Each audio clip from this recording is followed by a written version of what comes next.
programang ito ay rated SPG. Striktong patnubay at gabay ng magulang ang kailangan. Maaaring may masiselang tema, lengguwahe, karahasan, sexual, horror o droga na hindi angkop sa mga bata. Mating ang kaibigan ni Don Pepe at talagang dito ay kinausap itong si Annalyn na talagang nalaman at nag-joke pa ito. Dito na nga ay talagang uusugurin daw ito ng konsensya kung sino man ang gumawa at hindi daw kaanya-anya ang ginawa dito kay Don Pepe. Dito na nga dumaan si Zoe at talagang napatitig dito sa kanya ang dalawang kaibigan ni Don Pepe na kung saan galit na galit siya dito at nanghingi agad dito ng pasensya si Annalyn dito sa kanila.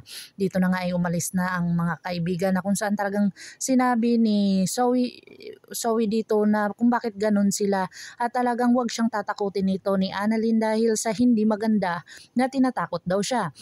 Dito na nga kinakabahan itong si Zoe dahil sa talagang positibo siya na magpapositive dito sa fingerprint na ginawa ng kanyang tita Giselle kung saan talagang kinumpronta talaga sila ni Giselle ng kanyang ina. Dito na talaga ay binitawan sila ng magandang salita ni Giselle kung saan talagang mapapatunayan ni Giselle ang katotohanan na may kinalaman sila ay hindi sila patatawarin at talagang mabubulok sila sa bilangguan at talagang bibigyan sila ng magandang sentensya.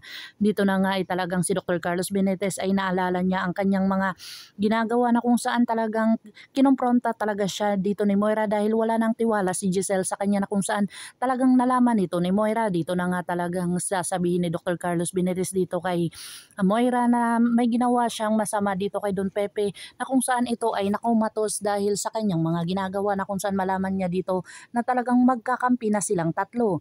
Dito na nga kaya malaman ni Lynette ang buong katotohanan na si Dr. Carlos Benitez ay isa ding kriminal at mamamatay tao. Pakakabangan natin ang mga susunod pa na episode na ito. Ngabot kamay na pangarap. If you like my story, please like, share, and subscribe para ma-update po kayo sa mga susunod pa. Yun lamang po at maraming salamat.